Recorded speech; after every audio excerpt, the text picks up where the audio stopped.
So good evening everyone. आज हम लोग अपना सेशन शुरू कर रहे हैं।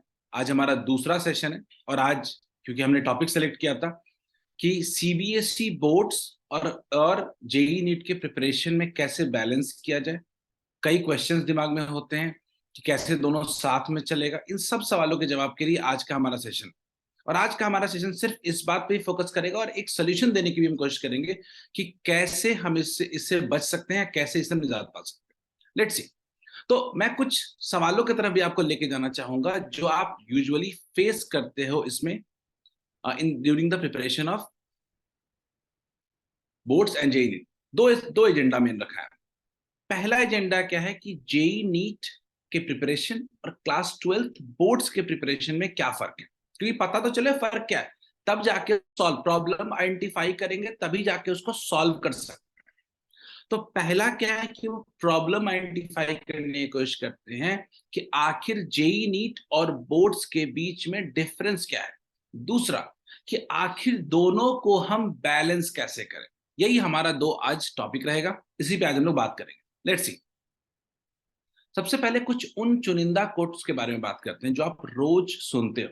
सबसे पहला कोट कि जेई नीट और बोर्ड्स का सिलेबस एकदम अलग होता है। मैं बहुत फ्रैंकली कहता हूं, ये सब कोट्स आते कहां से? ये सब कोर्स कुछ इल इन्फॉर्म्ड पेरेंट्स का होता है या कोचिंग इंस्टीट्यूशंस का होता है जो ये बात आपको कहते हैं। जैसे वो कहेंगे कि जेई नीट और बोर्ड्स का सिलेबस एकदम अलग होता है, हम दोनों नहीं पढ़ा सकते एक साथ, कुछ लोग बोलते हैं। दूसरा अगला कोटेशन क्या है कि जेई नीट एंड बोर्ड्स का प्रिपरेशन एक साथ नहीं किया जा सकता है। ये दूसरा फेमस कोट है जो लोग कहते हैं कि नहीं नहीं, बोर्ड और जेई नीट का प्रिपरेशन हम एक साथ नहीं कर सकते हैं। अगर मैं थोड़ा आगे देखूं तो एक और लोग डराता है आपको कि कहीं बोर्ड्स ना खराब हो जाए, आप जे नीट के प्रिपरेशन में लगे, कहीं आपका बोर्ड्स भी इसके चक्कर में ना खराब हो जाए। और लोग ये सवाल उठाते हैं रेगुलर लाइफ में, आप इन सवालों को सुनते हो। तो एक तीसरा सवाल ये है हमारा। और अगला कि देखो एक बंदे, एक लोग एग्जाम्पल देते हैं आपको, एक देखो एक बच्चा तो उसका जेई हो गया लेकिन बोर्ड्स में फेल हो गया। ये सबसे डरावना आपके पास एक एग्जाम्पल होता है जहां पे आपको कहते हैं कि नहीं नहीं, जेई नीट हो जाने के बाद बोर्ड्स में फेल हो गया और उसकी लाइफ खराब हो। ये सब कुछ फेमस कोट्स है जो आपको रेगुलर सुनने को मिलता है। एक और अगर कोट देखूं अगर, तो पहले बोर्ड्स कर लो then prepare for JEE NEET, यानी पहले आप बोर्ड कर लो फिर जेई नीट के प्रिपरेशन की तरफ आप सोचो। ये भी एक कोट आपको बहुत फेमस सुनने को मिलता है, काफी लोग आपको एक कोट देते हैं। कई बार पेरेंट्स भी कहते हैं, डरते हैं कि यार बच्चे का लाइफ खराब हो जाएगा अगर बोर्ड्स भी खराब हो गया तो वे कहते हैं कि पहले बोर्ड्स कर लो फिर जेई नीट के प्रिपरेशन में लग जाओ। अगर मैं थोड़ा आगे देखूं, अगर मैं देखूं कि इसके अलावा, तो इसके अलावा हमारे पास एक और मैंने कोट रखा है जो आपको बहुत कॉमनली सुनते हो। वो क्या है? और ये सबसे खराब वाला है कि आप जेई नीट का प्रिपरेशन करो, बोर्ड्स तो हो ही जाएगा क्योंकि बोर्ड बहुत सिंपल है।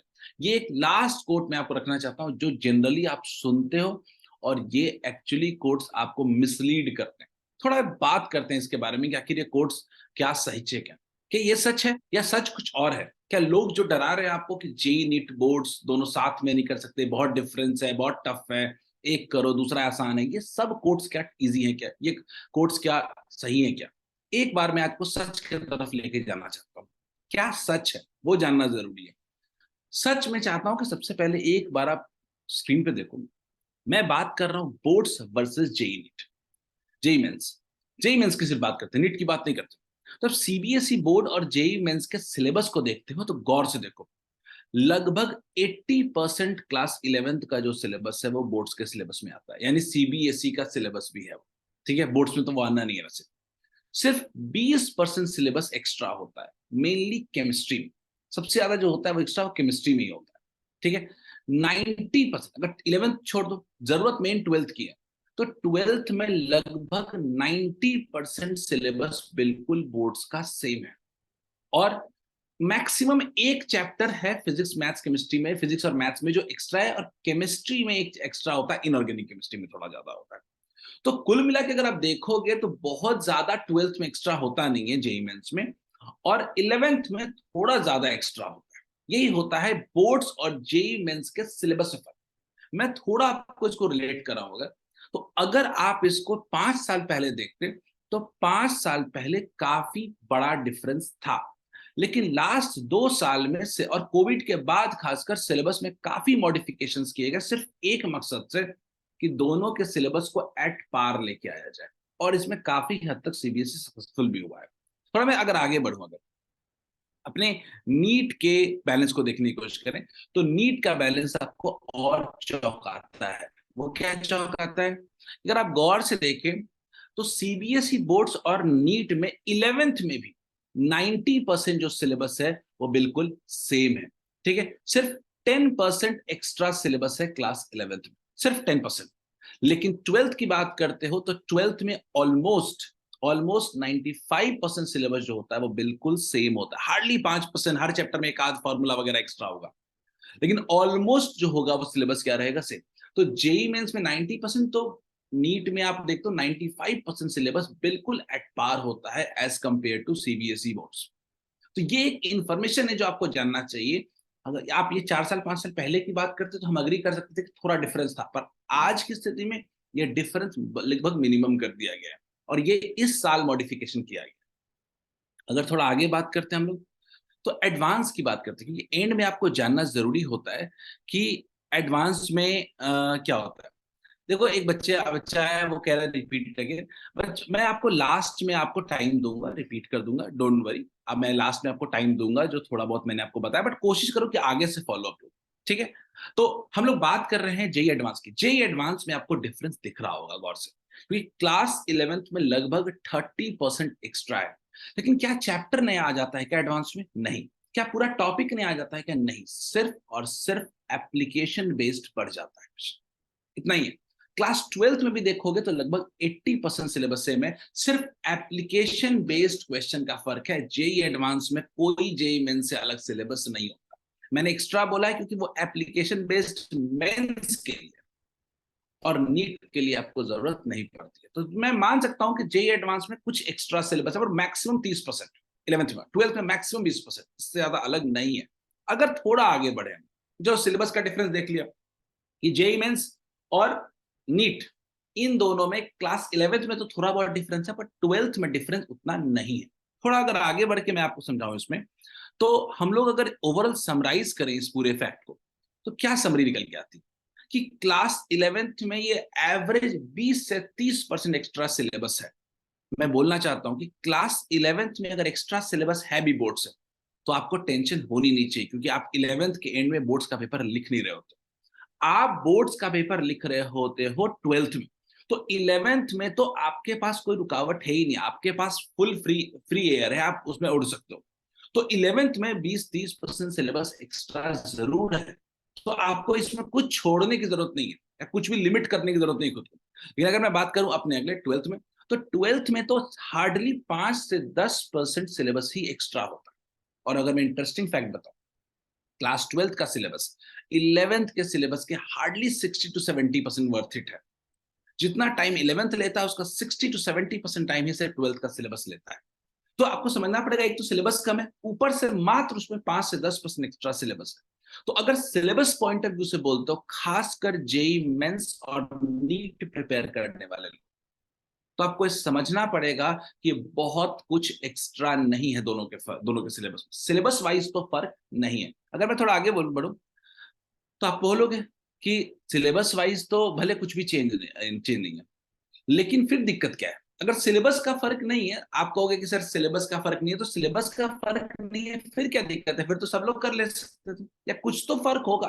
वो फर्क जानने के लिए ही हम लोग आगे की बात करें। क्या डिफरेंस दोनों मेंस के नीट के प्रिपरेशन और बोर्ड्स के प्रिपरेशन में? असल फर्क अगर आपको जानना है, समझना पड़ेगा आपको कि सबसे पहले अगर सीबीएसई बोर्ड्स और जेई मेंस की मैं बात करूं, तो दोनों के केस में आपको इन डेप्थ एनसीईआरटी स्टडी और कॉन्सेप्चुअल अंडरस्टैंडिंग पे फोकस करना ही पड़ेगा, चाहे वो बोर्ड्स हो चाहे वो नीट हो।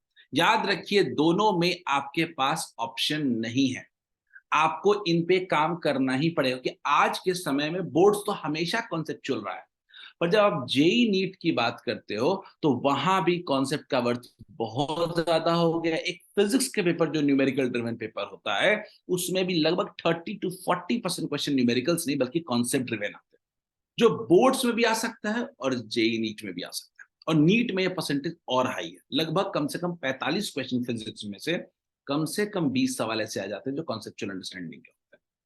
तो कॉन्सेप्ट तो आपको एनसीईआरटी और कॉन्सेप्ट तो आपको पढ़ना ही पड़ेगा दोनों के लिए। अगर मैं थोड़ा आगे बढ़ूं, अगर मैं इसके बाद फिर देखते हैं क्या फर्क आता है। तो अगर उसको देखें तो सीबीएसई बोर्ड्स कहता है कि आपको फॉर्मूला ही नहीं पढ़ना है, सिर्फ आपको उस फॉर्मूला कैसे आता है, वो फॉर्मूले का डेरिवेशन क्या होता है ये भी पढ़ना है आपको, जो कि बहुत इंटरेस्टिंग होता है, इससे आपका कॉन्सेप्ट स्ट्रांग होता है।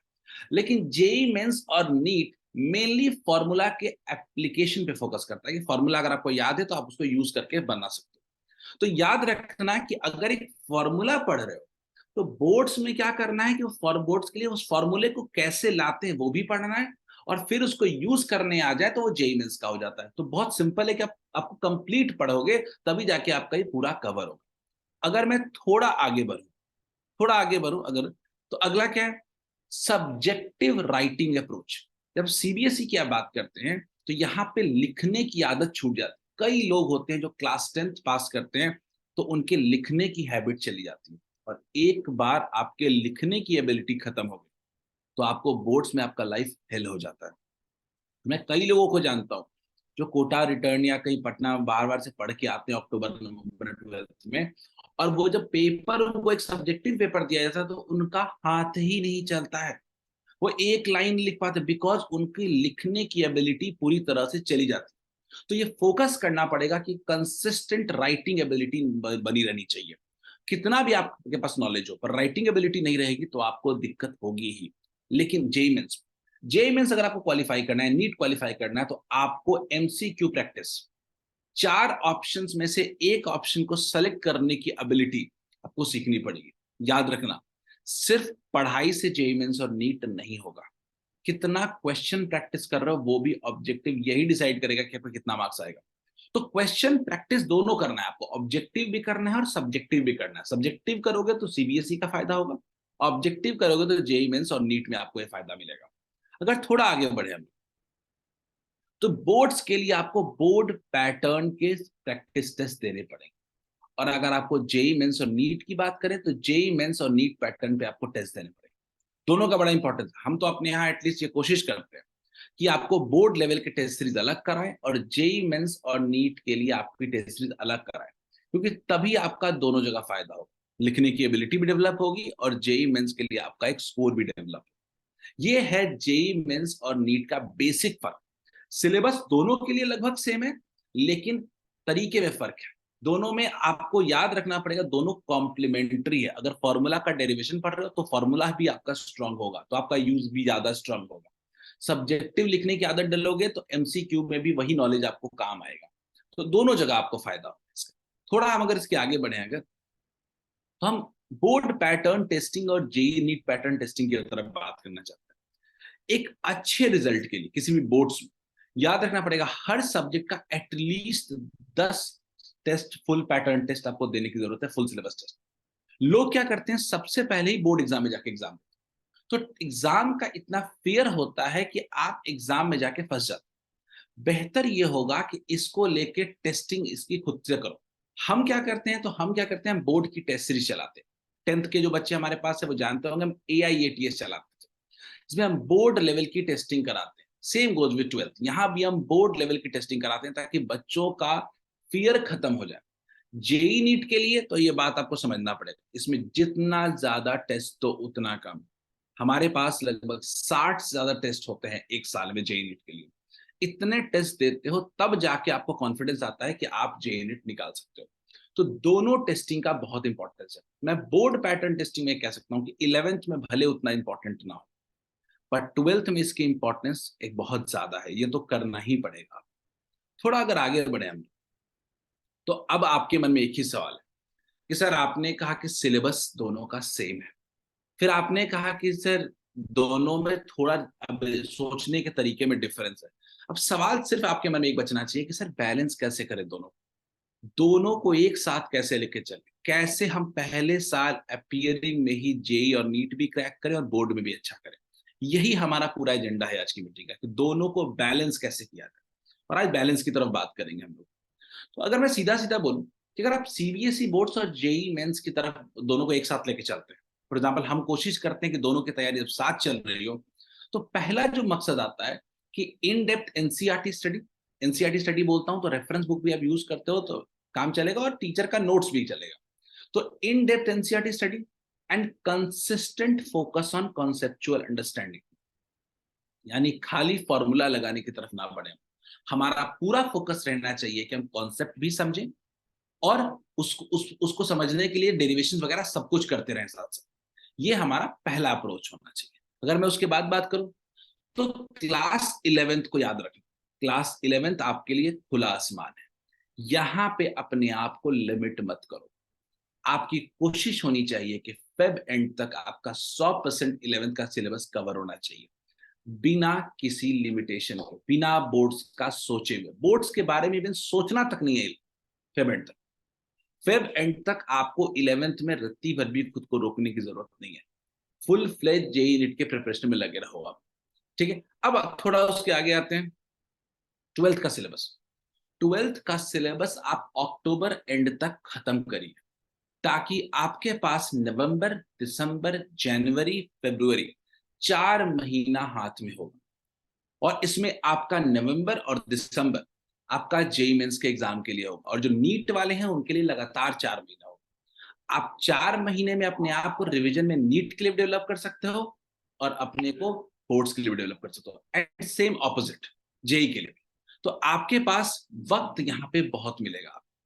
अगर आप अक्टूबर एंड में सिलेबस, अगर आप दिसंबर में सिलेबस खत्म करोगे तो ना जेई मेंस के लिए आपको कोई टाइम मिलने वाला है, ना आपको कोई बोर्ड्स के लिए बहुत एक्स्ट्रा टाइम मिलने वाला है रिवीजन के लिए। तो अगर आप अपना सिलेबस अक्टूबर में खत्म कर लेते हो तो दोनों के लिए आपके पास एम्पल अमाउंट ऑफ टाइम आपको मिलता है। समवन इज डूइंग एनोशंस, मैं एक बार जस्ट रिमूव कर देता हूँ एनोशंस को, ठीक है। एंड काइंडली वुड रिक्वेस्ट कि आप इसको यूज ना करें, ठीक है। Sure, great, thanks.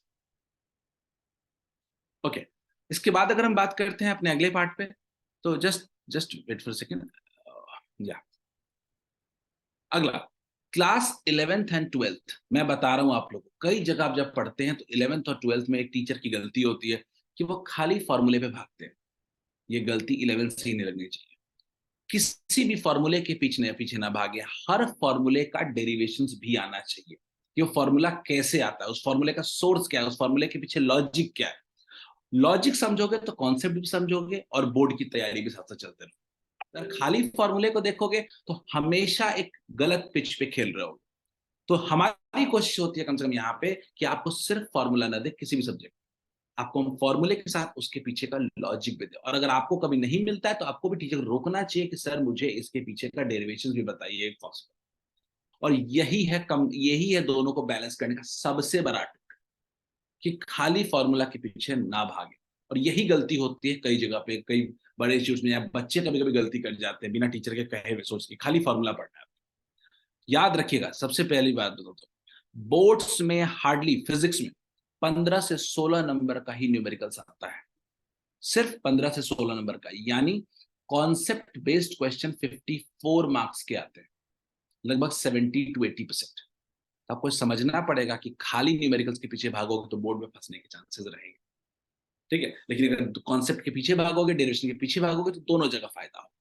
थोड़ा अगर आगे बढ़े, हम लोग अपने नेक्स्ट पार्ट पे अगर बढ़े, तो एक लास्ट पॉइंट हमारे पास बचता है कि 11th में भले ना कर पाओ, लेकिन क्लास 12th में कंसिस्टेंट सब्जेक्टिव टेस्टिंग करो। मैं 11th में मानता हूं कि 11th में हाफ ईयरली एंड सेम हो गया, काफी है।